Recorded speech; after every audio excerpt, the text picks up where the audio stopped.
Welcome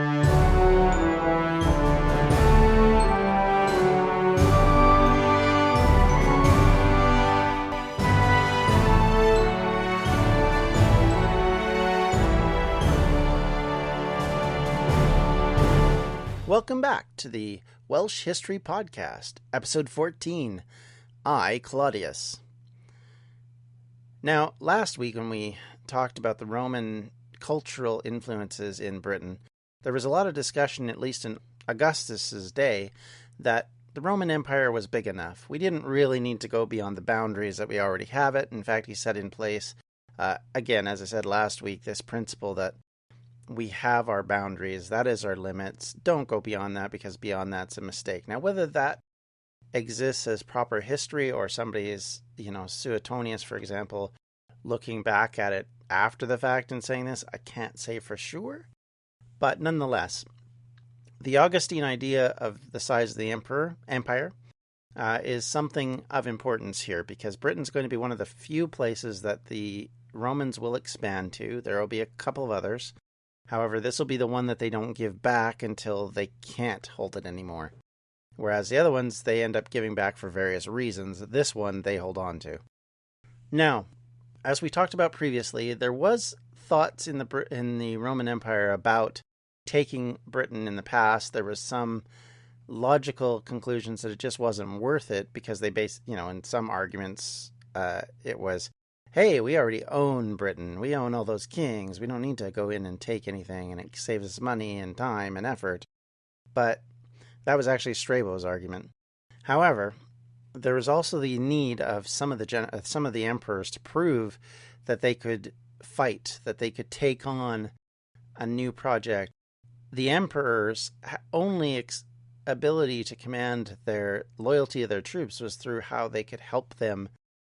And we know as time goes along, the troops will become a big key to how we end up with the military we do, how we end up with a force that is very much the only reason why an emperor usually holds the throne. And you end up with this whole problem of the army generally holds all the cards and everybody else just kind of bends to whatever they decide the leader is, and they decide who the emperor is. And this will become very apparent as we go along and get out of the Julio-Claudians. And even amongst them, this becomes a bit of a problem.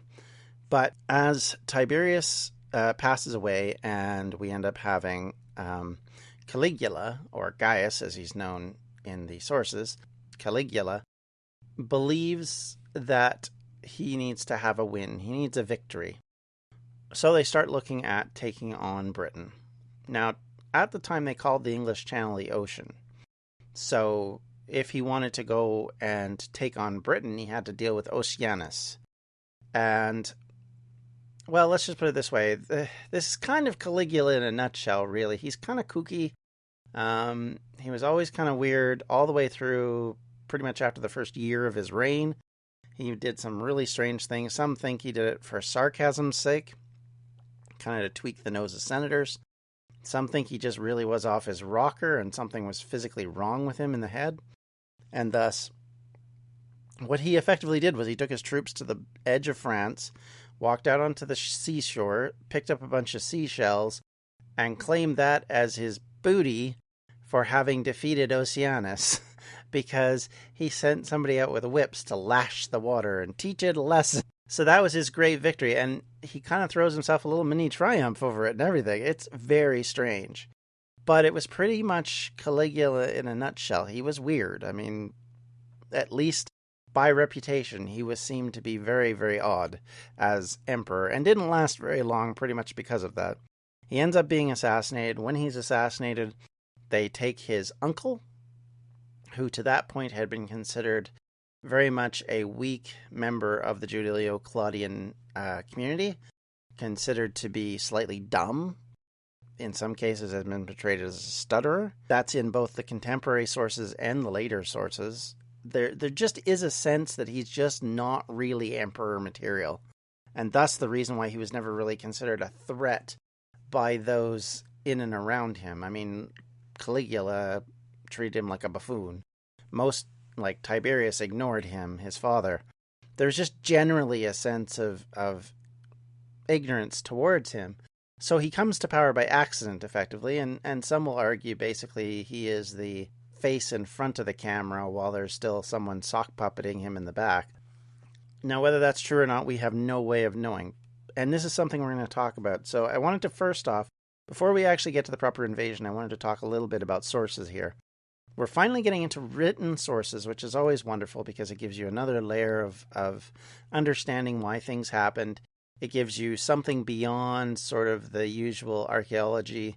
And archaeology is great, and it will always fill in blanks as much as it can be filled in places where we just don't understand, particularly with poorer citizens and poorer people who don't have a voice in either powerful spots, aren't considered important enough to have biographers, or aren't members of clergy who did a lot of the writing later on. So they will never be a big target of interest until much later. So we don't get a lot of that. So without archaeology, we wouldn't know what the day-to-day life of most people is in any point. And the only other time we really get a feeling of that is in the Roman period. And that actually comes from when you'll see points where literate people were actually writing things on walls, basically making graffiti and cursing somebody or celebrating the local gladiator as being the best athlete, blah, blah, blah, and those kind of things. In fact, they were found quite a lot in Pompeii and have been found in burial areas as well, that there's this handwriting of people scratching and stuff. And we have found one of the great things that has been found recently, in fact, in 2016, is letters that have been written on wooden paper, kind of. If that makes sense, because of course paper is from wood, but it's not. This is actually like bark almost. It's not been pulped down the way paper is, and it's much rougher, but it survives better. And when placed into boggy areas that steal away the oxygen, they will actually survive quite a lot. We found evidence. The archaeologists have actually found evidence of it at Hadrian's Wall, in a place called Vindeland, and just recently this year, there was some found in London, and these are actually some of the oldest writings in Britain that have actually been found. And these ones are great because they actually come from the 1st century AD. They come from the period of invasion and acculturation, and they're interesting documents, and we're going to get into them, but not today. But just so you're aware, I mean, the average person may have been literate, may have been writing stuff down, but we just don't have a lot of evidence of it. So what do we have as evidence of the invasion of Britain in AD 43? Well, I think the biggest problem we run into is Tacitus is actually writing the annals of Imperial Rome just a few years beyond this, like about 50 years later. And it's unfortunate we don't have all of it. And unfortunately, one of the big things that we do lose is the invasion of Rome into Britain. So we don't have an eyewitness or close to eyewitness account. The thing with Tacitus is his father-in-law actually served in the military in Britain during this period of time, actually continues to serve beyond that, goes away from Britain for a while, and then is brought back as the governor of this new Britannic province sometime later on, and will be basically the biography we use to understand how Roman Britain worked in the late 1st century and kind of how things developed. And when we look at Wales, again, same sort of situation. There's a paucity of information. And unfortunately, what we do have, and I say unfortunate because it's not too bad, but still, one is Suetonius. Now, Suetonius is writing basically beyond the generations that would have grown up in that era, so he doesn't have eyewitness accounts anymore necessarily. He has writings and he has access to the imperial documents, which gives him an advantage over a lot of other writers at this point. But it's interesting because he is very derogatory towards this whole process of going over to Britain. In effect, he basically says that it was a very boring campaign and that it was merely a matter of marching, to use Thomas Jefferson's terminology about the invasion of Canada in 1812. He figured it was just, it's too easy. Part of the reason why he feels like this, and we'll talk about this a little bit more in depth, is because when Claudius finally does go to Britain, he's there for a grand total of just over 2 weeks and then comes home. And the feeling is that had it been a real war with real battles, Claudius would have been there longer, there would have been more heartache and trouble. Of course, Britain becomes a bit of a military nightmare for quite some time. It becomes, to use a Vietnam War example, it becomes a bit of a quagmire for a while, to the point where you have some, like Nero, who at one point talks about pulling troops out of Britain and abandoning Britain because things get so bad with the revolts.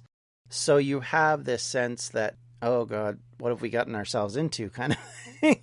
So, but Suetonius just kind of blows it off. It wasn't a big deal. Claudius went over, he came back. They just basically walked in, took everything. It's all cool. So where do we get most of our information from? Most of our information actually comes from a writer named Cassius Dio. He is writing, however, in the 2nd or 3rd century, probably more like the 3rd century. So obviously he's well past point of memory. There's nobody who remembers any of it. There may not even be writings around at this point because there's been so many changes of who the emperors are. And if you know anything about regime changes, there is a tendency to burn stuff and to get rid of stuff. And to be fair, who knows how long, the papers of these emperors and the written documents and the journals, if they aren't copied constantly, do they last? And are they surviving long enough for Dio to read them? Dio actually claims he's got a hold of papers and is actually writing from them. And he may be. But again, he could just be making some of it up. And we're going to get into this problem again later in the Middle Ages because you have guys like Geoffrey and that who have a tendency to claim this ancient literature that they found. Ninus, who writes the, at that point, predominant history of ancient Britain, he also claims to have records and evidences that we don't have. We don't even know what he was looking at. We can only sort of guess in some cases. And that traditional problem continues right up to the modern era, where you have guys who say, oh, hey, I have these documents I just found in this chest somewhere, and I'm bringing them forward, and look at this, and aren't they wonderful? And wow, they fill in all the blanks and all these things we just didn't know about. And they're great, but what happens if they're made up? What happens? And if you think about it, a writer who's writing 200 to 300 years after the fact, heck, a writer who's writing 20 years after the fact, putting words in the mouths of some of the people in the conflict, puts words in the mouths of people that they could never actually know what they said based on the fact that they were on the other side. And they didn't even have writing at the time. Like, he's got Boudica saying stuff, for example, that we have no idea she ever says this stuff. We just know that there's a claim that she said this stuff. And that's the problem. When you get that kind of stuff, historians will get very skeptical because immediately, the alarms go up and you say, well, is this truly what's going on? Probably not. And all we can tell is there things to back this up? And this is a problem in ancient writing all the time. I mean, from the Greeks to the Romans and even into the Middle Ages, we have to hope that the writers are telling the truth because we have really only some archaeological evidence to say that there's truth that we can point to and say, yes, that definitely must have happened because it lines up with the historical record enough to say this probably did likely happen. For example, the great building programs of Augustus that changed Rome as a city from a mostly brick to a mostly marble happened in his time period. We have evidence of it because, hey, some of the buildings still survive. B, he wrote it down in this great big huge whacking document to make sure you all knew about it. And then C, there was evidence of it in other places and other people talked about it. So you could say, yeah, there's enough evidence here across every genre of study to say, yeah, this is exactly what happened. If you look at the evidence towards the invasion of Britain, there are some basic things that make perfect sense. There are some basic things that we can say, yes, this must have happened because evidence and the history line up. There's a lot of other things, though, where it's just, we have to take their word for it. And Dio is one of those guys. I mean, he's not well known for being trustworthy as a writer, but he's what we have. He's what we have to work with. And even Suetonius, to a lesser extent, is just as bad. They're writing down stuff that, hey, sells books. And so, they'll write the salacious stuff. They're the ones who kind of define the Druids. They're the ones who kind of define what we understand Britons to be at that time. In fact, Tacitus is very dismissive of the Britons at the time, basically counting them. One of his quotes is he talks about that maybe the British lived there their whole lives, like as a people had always been there. Maybe they had immigrated from somewhere else, but who knows? They're just barbarians. You can't trust them. And so that kind of dismissive behavior in the writing helps to kind of color things in a great way. I mean, it's a wonderful insight into Tacitus and his hypocrisy of saying, you know, these guys are noble because they're so independent and free, yet, they're not really worth listening to because, hey, they're just barbarians after all. And so you have that wonderful understanding of how people think. And Dio is like that. He will have his own agenda, his own ideas, and a lot of the ancient writers are they're telling morality stories, or they're telling things that they want the people of their day to understand. And just like us, but at the same time, they're doing it with a specific thing in mind. It's more like a biblical story than it is like a proper history document. There's no sense of pulling bias out of it. There's no sense of trying to take your opinion and holding it back and let the story tell itself. It's, hey, I'm going to indoctrinate my opinion through the whole document. So with all of that in mind, let's talk about the actual battles, shall we? So the invasion happens in AD 43, and I think, interestingly, and this, again, comes from Dio, so take what you will from it, but he tells the story that they try to cross. They cross in 3 divisions of boats. The claims are anywhere from about 800 to nearly 1,000 ships carrying tens of thousands of men and equipment and horses across the sea, across the English Channel, into Britain from around the northern coasts of France.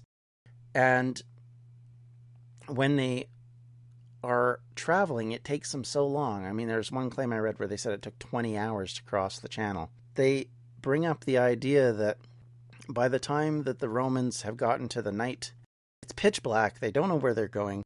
They've lost hope. There's a sense of dismay. All of a sudden they see a star which chases to the west, a shooting star, a meteor shower, chasing to the west, lights to the west, as they call it. And that brings them the feeling that, no, we're on the right path. We shouldn't turn around. We should go forward. And Dio writes us into the story quite a lot. Like there's an incident, a pretty interesting incident, which starts off this whole thing, where leader of the group, Aulus Plautius, is the senator who's given charge of taking command of this group and to actually lead the group into Britain to defend the king from Britain who came asking for help of Claudius. Claudius then takes his troops and they prepare to leave. And then the troops just basically say, nope, we don't want to go. We don't want to cross the ocean. The ocean's scary. You know, there's demons there. You never know what could happen. You know, why would we cross a god? This is the Republic. You know, we've been told this is where we should stay, blah, blah, blah. You know, there's a concept of no, mate, we don't want to go. And he actually sends out a freedman who is a former slave named Narcissus, as the story goes. Narcissus goes out and he speaks to the troops, and the troops are outraged. Now, why are they outraged? Well, a lot of these troops are going to be nobles in some cases. In some cases, they're going to be men who are rich.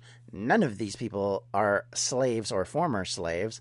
So to have this guy get up in front of them and speak was considered a grand insult, first of all. Second of all, he's probably calling them out for being cowards. So, again, there's that.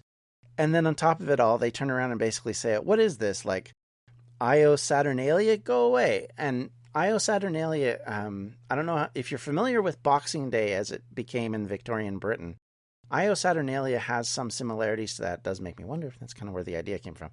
Io Saturnalia is the idea that you take your slave or your freedman or that, and for one day they become the person in charge. And as I say, that's a little bit like the Victorian era of Boxing Day and what it meant in Britain at the time. Obviously not something celebrated in other parts of the world. But they were outraged. They basically said, who died and made you boss, for lack of a better phrasing.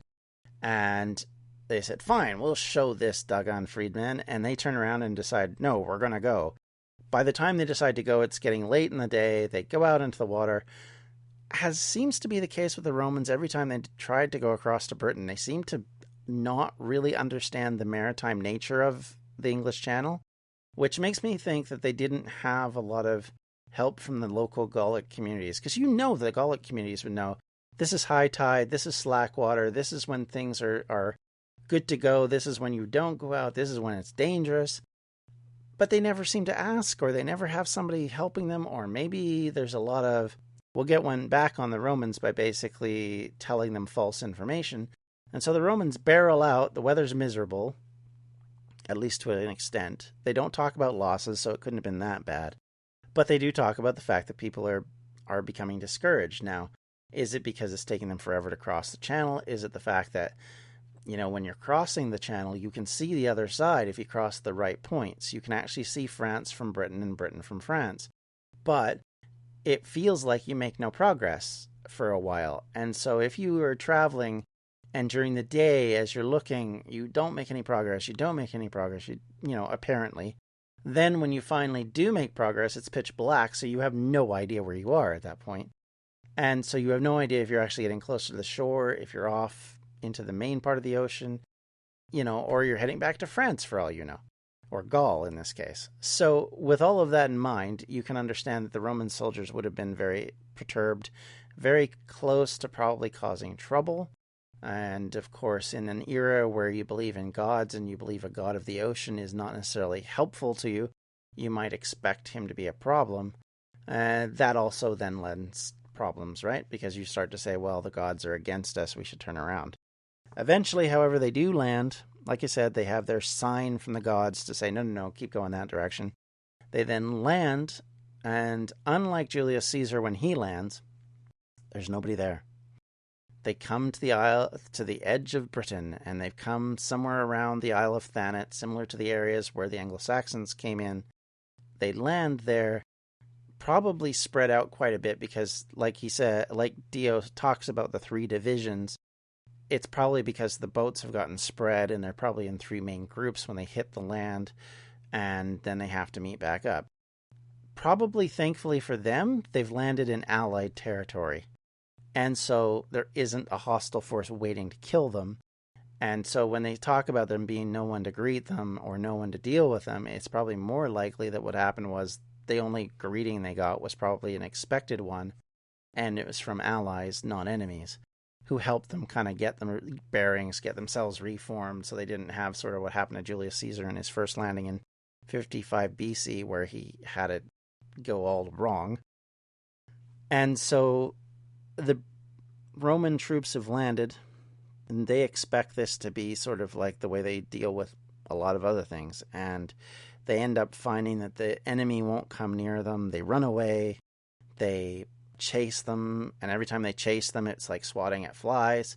They hit one way, the other, they're hit from behind, they're hit from another way, they're attacked, they have raids on them, they have needles, pinprick type attacks against them, but there's never really a stand-up battle that happens at that point.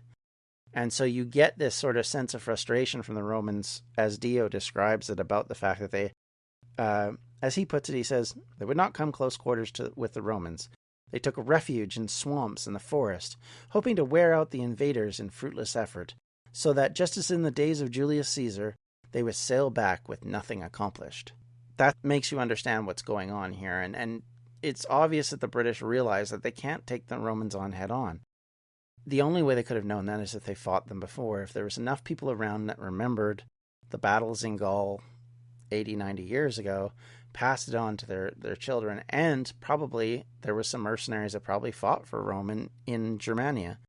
These kind of things do go on, so probably they're well aware of what the problem is of fighting Rome in a head-on battle when the Romans have the upper hand, and so they spend a lot of time trying to avoid that.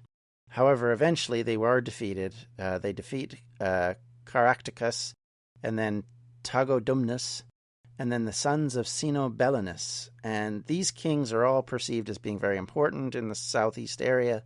They defeat them, and again, going back to the Roman mentality about other people, Dio has to put this in. He says, but the Britons were not free and independent, but were divided into groups under various kings.